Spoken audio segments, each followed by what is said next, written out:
نہیں ہیں ہم، اللہ کی رحمت سے حق بات کہی ہے تو ہم ڈٹ کے دکھائیں گے۔ السلام علیکم ورحمۃ اللہ۔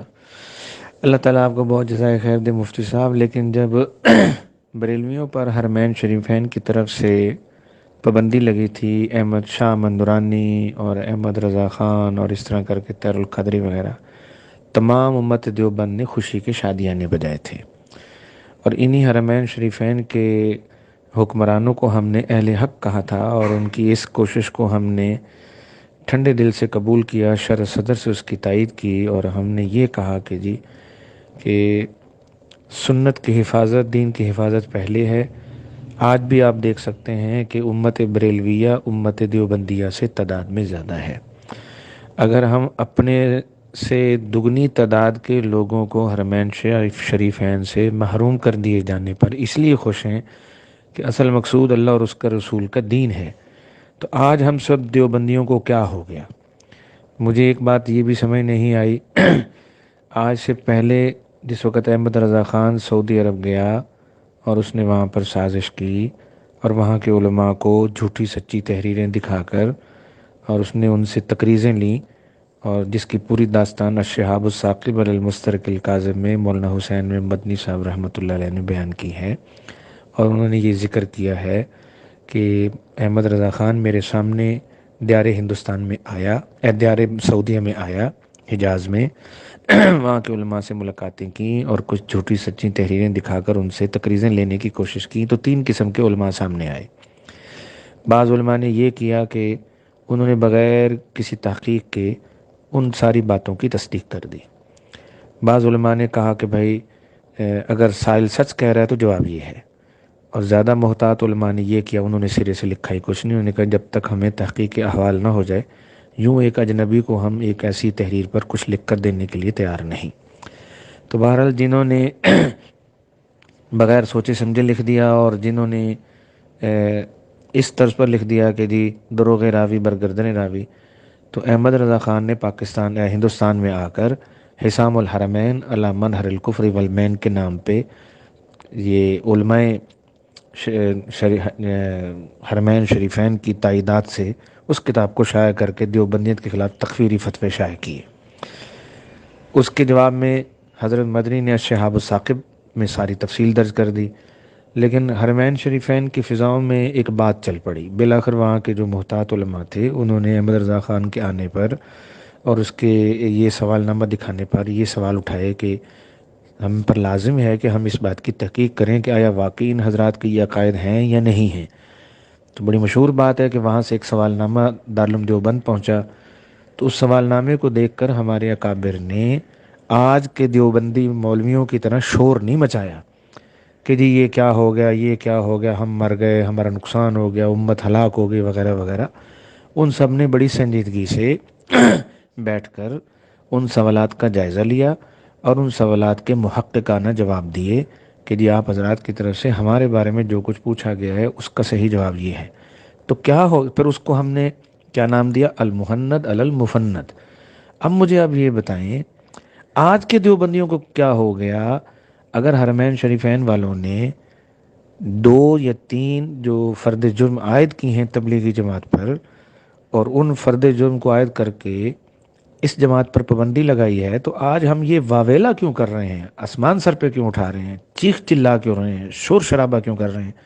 ہم ایسا کیوں نہیں کرتے کہ علماء حرمین شریفین کی طرف سے جو اعتراضات آئے ہیں ان اعتراضات کا شرعی جائزہ پیش کر کے ان کے سامنے رکھ دیا جائے؟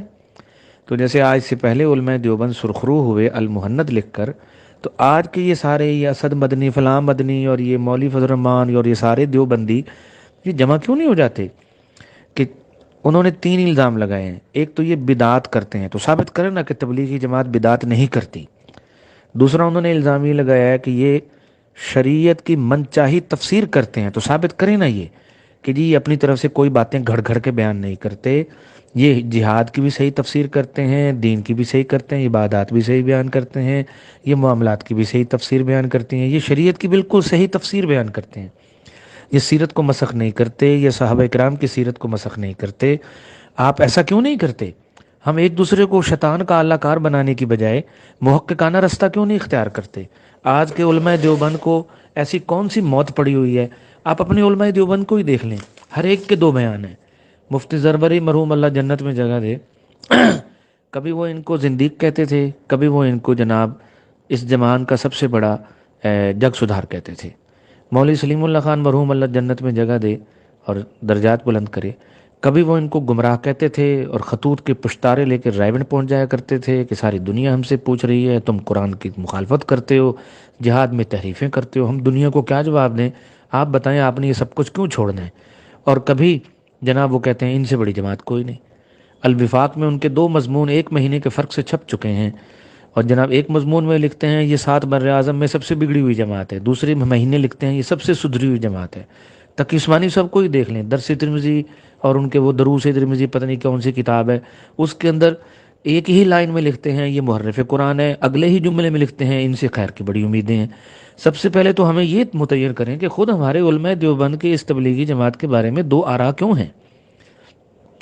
یہی مفتی تقی عثمانی ان کو محرف قرآن کہا کرتے تھے۔ مولوی یوسف الدھیانی آپ کے سوالات اور ان کے جوابات کے اندر لکھ کر گئے ہیں کہ اب یہ فرقہ گمراہ ہو چکا ہے، اب ان سے خیر کی امید نہیں ہے۔ تو آج ہم سارے چیخ کیوں رہے ہیں، چلا کیوں رہے ہیں، اور اس کو اغیار کی خوشی کا باعث کیوں قرار دے رہے ہیں؟ آج سے پہلے ہم نے اس وقت کیوں نہیں سنجیدگی اختیار کی؟ ہم نے اس وقت کیوں نہیں اس بات کا نوٹس لیا؟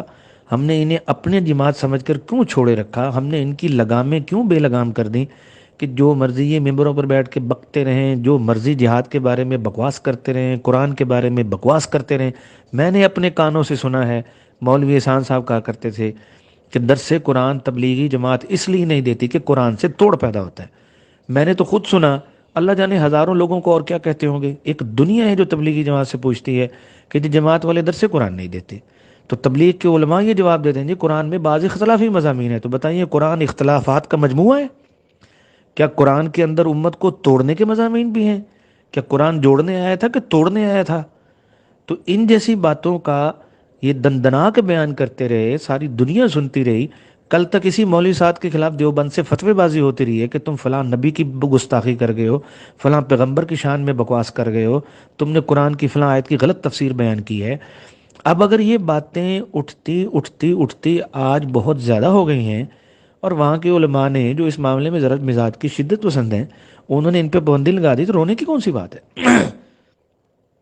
میں تو اس بات پہ حیران ہوتا ہوں کہ میں تو جناب آج سے کم از کم 25 سے 30 سال پہلے یہ سن چکا ہوں کہ 2 مہینے کے لیے عبدالوہاب صاحب کو سعودیہ میں جیل میں ڈال دیا گیا، مولوی فروق مدنی پہ پابندی لگی، کبھی اس جماعت پر مکے میں پابندی لگتی تھی، کبھی مدینے میں پابندی لگتی تھی۔ تو یہ 20-30 سال سے جو جلسے چل رہی تھیں، سب سے پہلے انہی علماء حرمین شریفین نے اس تبلیغی جماعت پر یہ اعتراض کیا تھا کہ تم خوابوں کے ذریعے تبلیغ کو چلا رہے ہو، کہ تم ہمارے عرب جاتے ہیں واپس آتے ہیں تو کہتے ہیں حضرت کو خواب آیا، فلاں کو خواب آیا، فلاں کو خواب آیا۔ خواب کی شرعی حجت آپ بھی جانتے ہیں، اس میں کون سا شیطان کا اعلی کار بننے کی کون سی بات آ گئی؟ مفتی صاحب مجھے یہ فرمائیں، کیا ہم نے اللہ رسول کا خادم بننا ہے یا دیوبندیوں کا خادم بننا ہے؟ ہم نے دین کا خادم بننا ہے یا اپنی جماعت کا خادم بننا ہے؟ اگر میری ہی جماعت بگڑ جائے تو میں نے اللہ رسول کی خدمت کرنی ہے یا اپنی جماعت کی خدمت کرنی ہے؟ حق پرستی کا معیار کیا ہے؟ اگر مولوی زکریا سہارنپوری صاحب دارالعلوم مظاہر علوم سے اپنے ہی ایک ہم نام کو مظاہر علوم سے شیخ الحدیث ہوتے ہوئے اس لیے نکال سکتے ہیں کہ تم مودودی خیالات کے مالک ہو، اور انہوں نے نہیں پرواہ کی کہ یہ سہارنپوری بھی کہلاتا ہے، شیخ الحدیث بھی کہلاتا ہے، علماء دیوبند کے عقائد کا بھی حامل ہے، آج اگر یہ مودودی بن گئے، ہم اسے نکالتے ہیں تو دنیا کیا کہے گی؟ کل تک یہ باتیں حق کا معیار تھیں، آج یہ باتیں شیطان کا معیار کیسے بن گئی ہیں؟ کیا ہمارے اکابر نے یہ سارے کام نہیں کیے کہ اپنوں میں سے بھی کوئی بگڑا تو سب نے اس سے برات کا اظہار کیا؟ آج ہم سب کو کیا ہو گیا؟ میں آپ کو دعوت دیتا ہوں، سب سے پہلے تو آئیے، علماء حرمین شریفین نے جو تبلیغی جماعت پر فرد جرم عائد کی ہے، اس کو جذباتی انداز میں دیکھنے کی بجائے، اس کو جماعتی انداز میں دیکھنے کی بجائے، اسے مسلکی تعصب کے نظریے سے دیکھنے کی بجائے، آئیے اس کا شرعی جائزہ لیتے ہیں۔ کیا واقعی ان کے الزامات درست ہیں؟ ان کے ساتھ احتجاج نہ کریں، ان کو تحقیقی جواب دیں یہاں ایک تبلیغی اٹھ کر کہتا، اس دن آپ نے مجھے ایک پوسٹ بھیجی، اس میں لکھا ہوا تھا مولوی الیاس کہتے ہیں مسلمان دو حال سے خالی نہیں، یا وہ اللہ کے راستے میں نکلے ہوگا یا نہیں نکلا ہوگا۔ سب سے پہلے تو بتائیے اللہ کا راستہ ہے کیا چیز؟ القرآن میں جتنا اللہ کا رشتہ لکھا ہے، قرآن کا مصداق اول تو جہاد ہے۔ تو مولوی الیاس دھڑلے سے یہ بات کہے کہ مسلمان یا تبلیغی ہوگا یا غیر تبلیغی ہوگا، یہ تقسیم کیا شرعاً درست ہے؟ اس طرح کی ہزاروں خرافات ہیں جو آپ کے بڑوں سے لے کر نیچے تک ہیں۔ ایک عام تبلیغی کھڑا ہو کر کہتا ہے صحابہ دائی تھے لیکن کچے پکے تھے، اس لیے آپس میں تلواریں چلانے لگے۔ یہ ساری خرافات ممبروں پر بیان کی جا رہی ہیں۔ میں نے ہزاروں بیانوں میں یہ بات سنی ہے کہ جی اصحاب کہف ایمان والے تو تھے، دعوت والے نہیں تھے، اس لیے ڈر کر غاروں میں چھپ گئے۔ قرآن ان کی منقبت بیان کر رہا ہے، تبلیغی ان کی منقصت بیان کر رہے ہیں۔ میں نے اپنے کانوں سے مولوی جمشید کو یہ کہتے ہوئے سنا آدم علیہ السلام اپنے ارادوں کے کچے تھے، ارادہ کیا لیکن بھٹک گئے۔ ایک پیغمبر کے بارے میں یہ بات کرنا، ہم نے 10 سال وہاں گزارے، دن رات پیغمبروں کی توہین سنتے تھے۔ ایک مولوی وہ کیا نام اس کا کہ ایک بوڑھا سا وہاں تبلیغی ہوتا تھا، اب تو مجھے نام بھی بھول بھال گئے ان کے، وہ کہتا ہے جی جب تک دائی رہتا ہے امت سدھری رہتی ہے، دائی نکل جاتا ہے امت خراب ہو جاتی ہے۔ موسیٰ علیہ السلام کی قوم دیکھ لیجئے، موسیٰ علیہ السلام کی قوم جب موسیٰ علیہ السلام نکلے پیچھے بچڑا بنا لیا، تو اس کو میرے سامنے ایک آدمی نے کہا، پیچھے ہارون بھی تو تھے، کہ ہارون نے اپنے کام کے ادا کرنے میں کوتاہی کی۔ اس قسم کی ہزلیات، اس قسم کی ہرزہ سرائیاں پیغمبروں پر، ممبروں پر برسوں سے ہو رہی ہیں، سب دیکھ کے خاموش ہیں کہ جی یہ داڑیاں رکھوا دیتے ہیں، یہ شلواریں اونچی کروا دیتے ہیں، یہ جی بندے کو نیک بنا دیتے ہیں۔ تو کیا بریلوی لوگوں کو عیسائی بناتے ہیں؟ کیا بریلوی لوگوں کو سکھ بناتے ہیں؟ وہ بھی پگڑیاں بندھواتے ہیں، داڑیاں رکھواتے ہیں، مساجد کے امام بناتے ہیں۔ آج بھی تبلیغی جماعت سندھ کے کسی دیہات میں جائے، بریلوی وہاں پہلے پہنچے ہوتے ہیں، دیوبندی بعد میں پہنچتے ہیں۔ اگلی بات یہ ہے کہ موسیٰ علیہ السلام کی مثال، تو موسیٰ علیہ السلام کی جو مثال ہے پیغمبر کی مثال سے ان کا استدلال کرنا مفتی صاحب بڑے ہی ادب سے عرض کروں گا سخت گستاخی ہے کہ پیغمبر نے حضرت موسیٰ علیہ السلام نے جو حضرت ہارون علیہ السلام نے کہا تھا کہ میری وجہ سے دشمنوں کو خوش نہ کرو، وہ یہ ہے کہ بنی اسرائیل تو بگڑے ہوئے تھے، وہ تو پیغمبروں کے گستاخ تھے، وہ تو اللہ کے نافرمان تھے۔ اور موسیٰ علیہ السلام کے بارے میں سب نے کہا ہے کہ ان کی طبیعت میں عزیمت کا غلبہ تھا، اور حضرت ہارون علیہ السلام کے بارے میں سب مفسرین نے لکھا انہوں نے رخصت پر عمل کیا۔ تو وہ تو دو پیغمبروں کے درمیان ان کے اپنے منصب نبوت کے مدارج کا جھگڑا تھا۔ آج کے تبلیغی بدعتیوں کے بارے میں حضرت موسیٰ اور حضرت ہارون کی مثال پیش کرنا، بہرحال آپ خود سوچ سکتے ہیں۔ میں نے ایک تبلیغی میرے سامنے کہتا ہے یہ جی جو ہمارے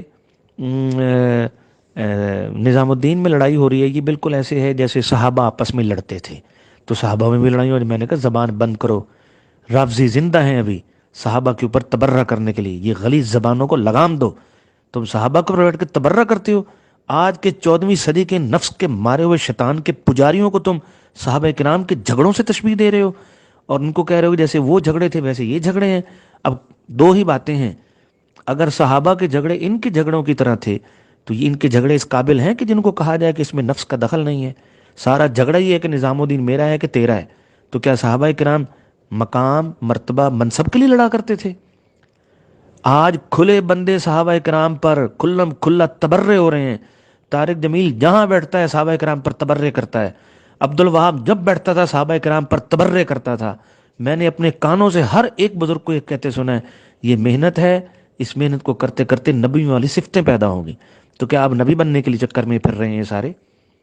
میں نے اپنے کانوں سے میرے سامنے پورے مدرسے میں بیٹھ کر عبد الوہاب نے کہا تھا، کہتا کہ حضور نے جو فرمایا نصرت بالرعب ب40 یومن، یہ حضور کو یہ صفت دعوت والے کام کی وجہ سے ملی۔ بتائیے کیا صفات نبوت، معجزات نبوت اور نفس نبوت کسبی ہے کہ وہبی ہے؟ ہم نے اپنے کانوں سے ان بزرگوں میں کہتے سنا کہ محنت کرتے رہو، چھوٹے موٹے پیغمبر تم بھی بن جاؤ گے، ہلکے پھلکے معجزات تمہارے بھی ہاتھوں میں۔ عبد الوہاب نے ایک دفعہ ممبر پر کہا حضور نے جو چاند کو 2 ٹکڑے کیا نماز کی قوت سے کیا۔ تو کیا اللہ معاف فرمائے نماز کی قوت، نماز تو قصبی چیز ہے، وہ تو حکم ہے، فریضہ ہے، وہ بندہ کرتا ہے۔ تو نبوت جتنی بھی ہے اور نبوت کے جتنے بھی معجزات ہیں وہ وہبی ہیں کہ قصبی ہیں؟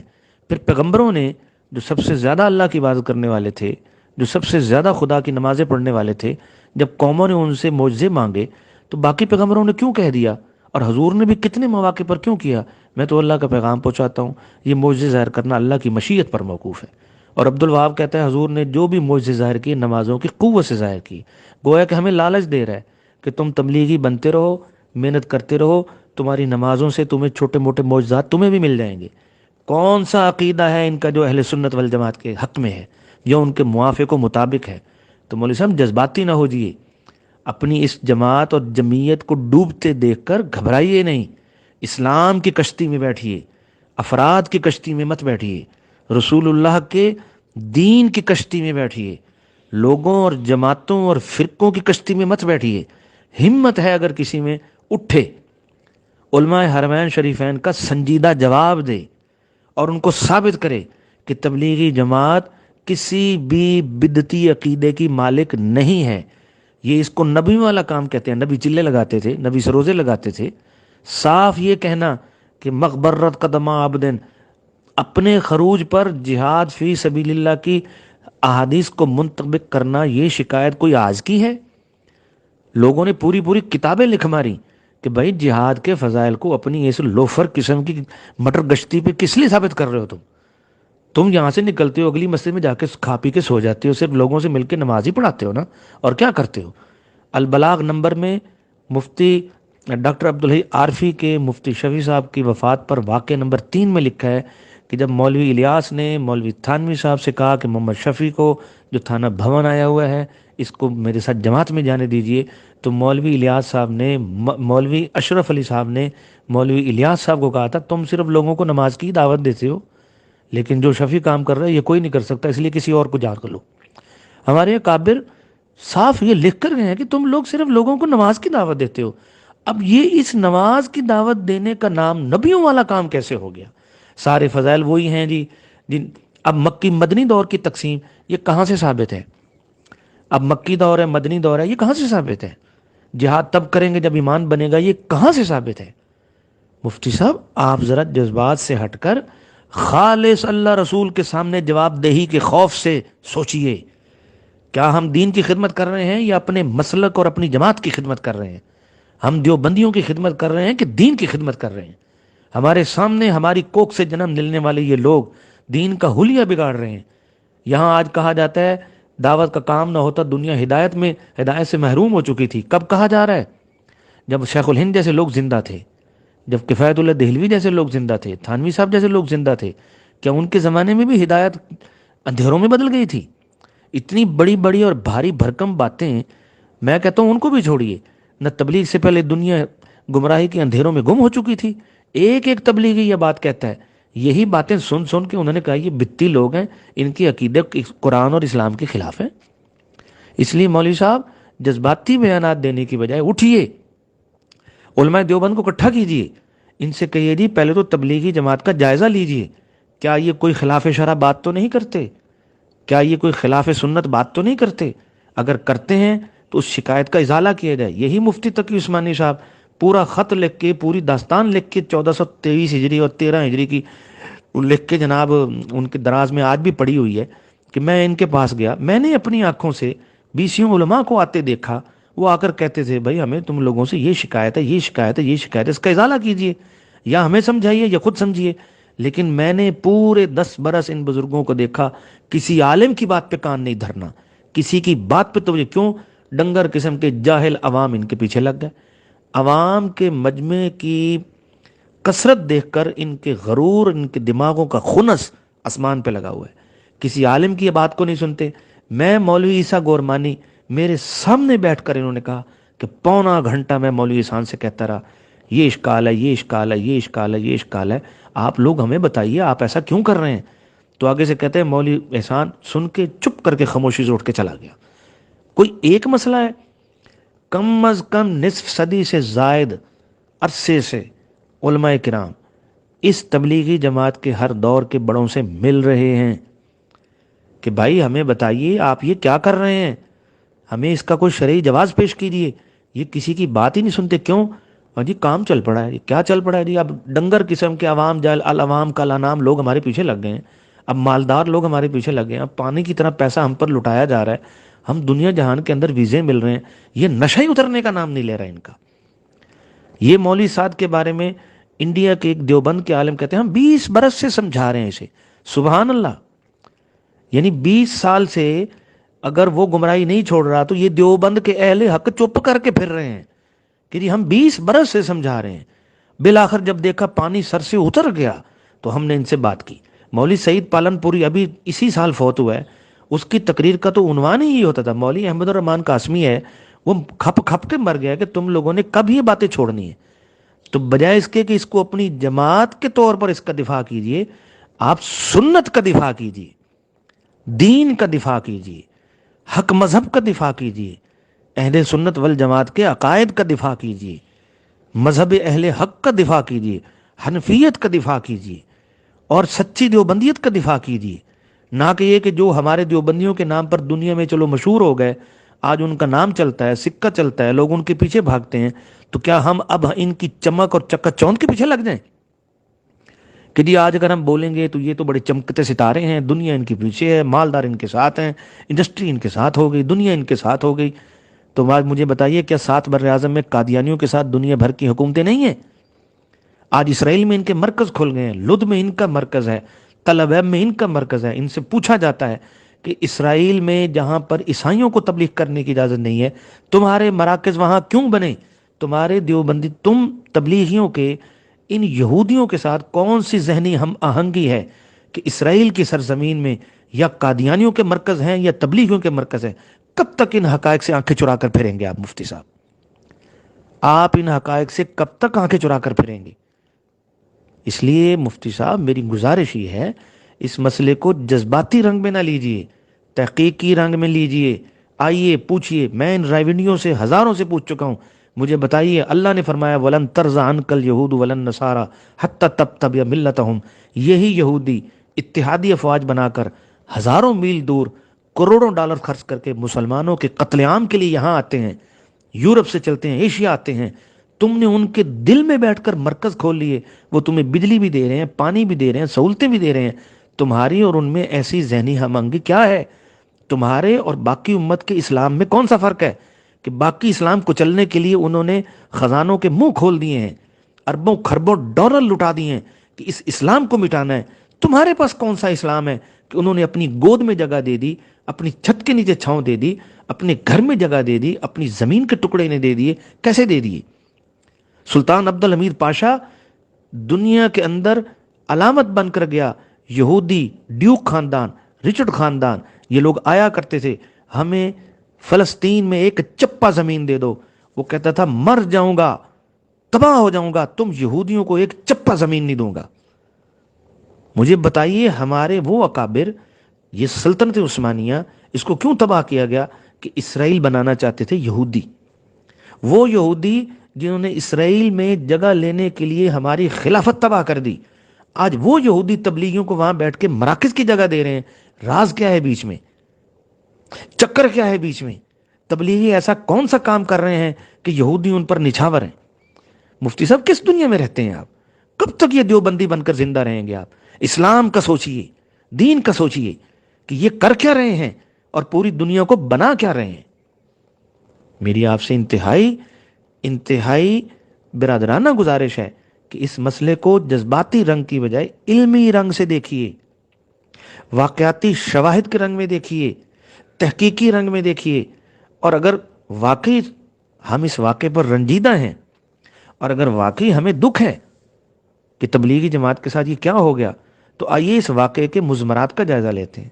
یا تو ہم پوری دنیا پر ثابت کریں گے حرمین شریفین کے علماء جھوٹے ہیں، یہ حنبلی علماء متعصب ہیں، ان کا یہ فرد جرم عائد کرنا بے جا ہے، ناجائز ہے، یہ زیادتی ہے ان کی، یا تو تحقیق سے ثابت کیجیے، یا جائزہ لیجئے کہ جو انہوں نے تبلیغی جماعت پر فرد جرم عائد کی ہیں، جس کی بنا پر پابندی لگائی ہے، اس کی کتنی حقیقت ہے، اور پھر اسی طرح ان کی تائید کیجئے جس طرح کبھی انہوں نے جو بریلویوں پہ پابندی لگائی تھی تو سارے دیوبندیوں نے خوشیوں کے شادیانے بجائے تھے، حق واضح ہو گیا، حق واضح ہو گیا، بدعتیوں کو نکال دیا گیا، حرمین شریفین کی فضائیں ان فضاؤں کو ان سے محروم کر دیا گیا، اور یہ بدبخت ہو گئے, ان کو روزے کی جالی اب نصیب نہیں ہوگی, ان کو کعبہ دیکھنا نصیب نہیں ہوگا. کیا یہی دیوبندی ہم نہیں تھے؟ اگر ہم خوش تھے کہ بدعتیوں کو وہاں سے منع کیا گیا تو خدا نہ خواستہ کہیں آج, بلکہ اب تو یہ ہو چکا ہے, کون سا خدا نہ خواستہ, یہ بات اظہر من الشمس ہے, آفتاب نیم روز کتنا روشن ہے کہ تبلیغی جماعت ایک نہیں لاکھوں بدعات کا مرقع اور مربع ہے. اعتقادی بدعات, عملی بدعات اور ہر قسم کی بدعات کا یہ مرقع بن چکی ہے. آج اگر ان کو ان کی بدعات کی وجہ سے, اعتقادی بدعات کی وجہ سے, عملی بدعات کی وجہ سے حرمین سے نکالا گیا ہے تو آج ہم رو کیوں رہے ہیں؟ آج بھی اسی طرح شادیاں بجائیں کہ رسول اکرم کا روضہ مبارک چند بدعتیوں سے محفوظ ہو گیا, اللہ کا گھر چند بدعتیوں سے محفوظ ہو گیا. اس میں رونے کی کون سی بات ہے؟ اللہ رسول کے خادم پہلے ہیں یا دیوبندیوں کے خادم پہلے ہیں؟ حضرت میں کون سا کوئی فرد جرم عائد کر رہا ہوں, لیکن کرنے والا کام یہ ہے کہ حقائق کا جائزہ لیجئے, حقائق کا جائزہ لیجئے. اگر واقعی یہ بات ہے تو حوصلے سے کھڑے ہوئیے کہ یہ ہرچے برماس ازماس خود کردارا علاج نیست, یہ جو ہوا ہے یہ ہمارے ہی کرتوتوں کا نتیجہ ہے. میری آپ سے آج بھی گزارش ہے, آپ مہربانی کر کے اس مسئلے کو جذباتی پہلوؤں سے سوچنے کی بجائے کہ جی ہماری بڑی تعداد ہے, ہم دنیا میں رسوا ہو گئے, دشمن خوش ہو رہے ہیں, دشمن ہوتے رہے خوش, ہمیں اس کی کوئی پرواہ نہیں ہے. ہم اللہ رسول کی حفاظت کریں گے, اس کے دین پر. الدین النصیحہ للہ ول رسول ہی, اللہ کا نام پہلے ہے, رسول کا نام پہلے, مسلمانوں کا نام سب سے بعد میں ہے. آئیے سب سے پہلے اللہ رسول کے خیرخواہ بنتے ہیں, قرآن حدیث کے خیرخواہ بنتے ہیں, دین کے خیرخواہ بنتے ہیں, اسلام کے خیرخواہ بنتے ہیں. اگر ہم نے لوگوں کی خیرخواہی میں ہی زندگی کھپا دی, اللہ رسول کی خیرخواہی نہ کی, دین کی خیرخواہی نہ کی, روز قیامت کیا منہ دکھائیں گے اللہ پاک کو ہم؟ میری آپ سے گزارش ہے اس مسئلے کا علمی جائزہ لیجیے, جذباتی جائزہ نہ لیجیے. السلام علیکم ورحمۃ اللہ. مایوس نہیں ہیں ہم اللہ کی رحمت سے, حق بات کہی ہے تو ہم ڈٹ کے دکھائیں گے.